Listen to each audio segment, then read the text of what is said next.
अस्सलाम वालेकुम dear students. 10th के फिजिक्स के यूनिट नंबर 2 का लास्ट में ये आर्टिकल्स हैं।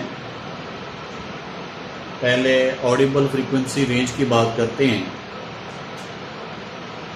जिस तरह हमने इंटेंसिटी रेंज जो है उसको डिस्कस किया था कि ह्यूमन एयर जो है उसके लिए जो ऑडिबल इंटेंसिटी है साउंड की, दैट रेंजेस बिटवीन 10⁻⁻12 वाट पर मीटर स्क्वायर टू 1 वाट पर मीटर स्क्वायर, यानी कम से कम आवाज़ की इंटेंसिटी जो है वो 10⁻12 वाट पर मीटर स्क्वायर और ज़्यादा से ज़्यादा आवाज़ जो सुनी जा सकती है उसकी इंटेंसिटी 1 वाट पर मीटर स्क्वायर होती है।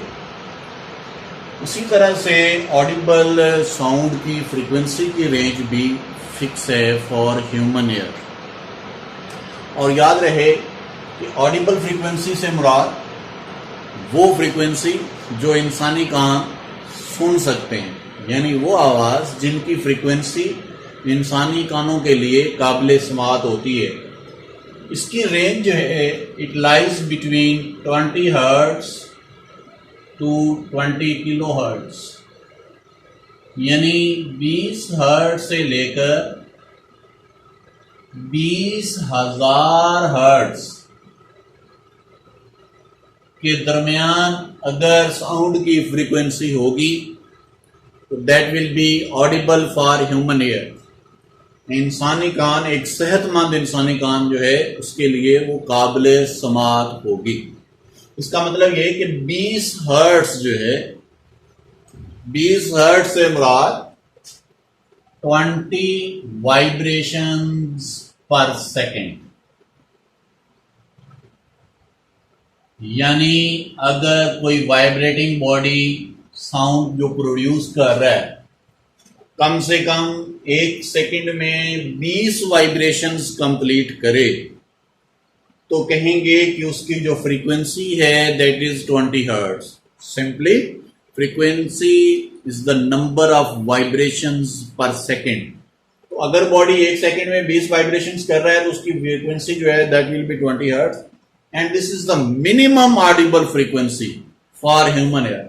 ये कम से कम सुनी जा सकने वाली आवाज की फ्रीक्वेंसी है, यानी 20 हर्ट्ज या 20 वाइब्रेशन से कम अगर कोई बॉडी 1 सेकेंड में कंप्लीट करता है तो उससे पैदा होने वाला जो आवाज है वो इंसानी कानों के लिए काबिल समात नहीं होगी, इनऑडिबल होगी।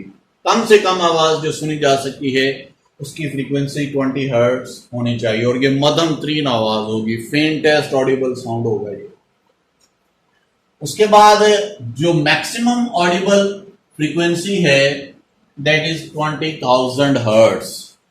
तो जाहिर है कि हमने आवाज की पिच में ये पढ़ा था कि जैसे जैसे आवाज की फ्रीक्वेंसी बढ़ती चली जाती है आवाज की पिच भी बढ़ती चली जाती है, और आवाज की पिच के बढ़ने का मतलब है आवाज का बारीक होना। यानी 20,000 हर्ट्ज फ्रीक्वेंसी का मतलब ये हरगिज नहीं है कि वो साउंड इतना लाउड हो जाता है कि इंसानी कानों के लिए वो नुकसानदेह है। इसका मतलब ये है कि 20,000 हर्ट्ज फ्रीक्वेंसी इतनी ज्यादा है कि वहां पे जाके पिच जो है वो इतनी ज्यादा हो जाती है कि आवाज जो है वो इंतहाई ज्यादा बारीक हो जाती है, श्रील हो जाती है, और बारीक इतनी हो जाती है कि वो इंसानी कानों के लिए इनऑडिबल हो जाती है, नाकाबिल समात आवाज में तब्दील हो जाती है। इस फ्रीक्वेंसी पर जाके पिच के बढ़ने की वजह से आवाज का बारीक होना इंसानी कान के लिए नाकाबिल समात होने की दलील है, ना कि आवाज का लाउड होना जो है वो हम इसको समझ लें कि आवाज लाउड इतनी ज्यादा हो जाती है कि कान के पर्दे फटने लग जाते हैं। Loudness of sound is a different factor.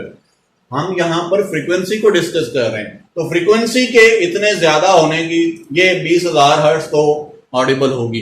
अगर इससे ज्यादा फ्रीक्वेंसी का साउंड प्रोड्यूस होगा तो वो इतना ज्यादा बारीक हो चुका होगा कि that will be inaudible for human ear. तो 20 हर्ट्ज से ज्यादा और 20,000 हर्ट्ज के कम, इस रेंज के अंदर जो भी साउंड होगा उसकी फ्रीक्वेंसी जो है that will be audible for human ear, वो इंसानी कान के लिए काबिल समात समझी जाएगी। और ये एज फैक्टर जो है इसमें शामिल है।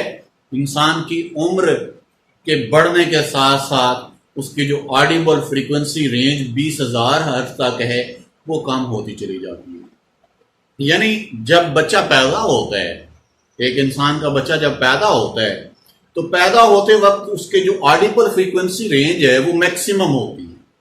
हम ये कॉमनली ऑब्जर्व करते हैं कि एक छोटा बच्चा जो न्यूली बॉर्न बच्चा है, जब वो सोया हुआ होता है, गहरी नींद में भी सोया हो, उसके पास मामूली सा भी आप शोर करें, मामूली सा भी शोर करें, कोई चीज गिरती है या आप मामूली सी भी ऊंची आवाज में बात करते हैं नॉर्मल रूटीन से, तो वो अचानक से उठ जाता है, डर जाता है। यानी उसके लिए वो साउंड जो है, जो एक बड़े बंदे के लिए या एक औरत के लिए या मर्द के लिए वो एक नॉर्मल रेंज है, लेकिन बच्चे के लिए जो न्यूली बॉर्न है उसके लिए वो रेंज बहुत ज्यादा इसलिए होती है क्योंकि उसकी जो ऑडिबल फ्रीक्वेंसी रेंज है that is at maximum level.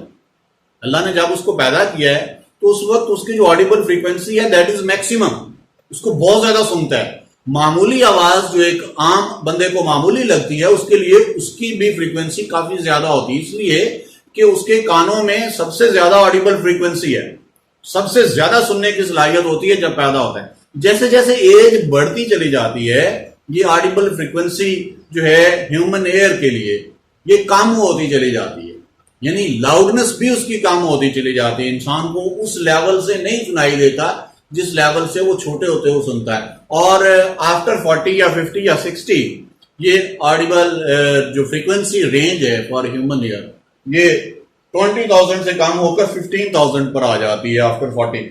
लिखा हुआ है आपने कि जो आफ्टर 40 जो है यही रेंज जो है वो कम होकर 20,000 से 15,000 तक ड्रॉप कर जाती है। बाकी जो एनिमल्स हैं इंसान के अलावा बाकी जो जानवर हैं उनके लिए ये फ्रीक्वेंसी रेंज जो है वो ज्यादा है इंसान की निस्बत।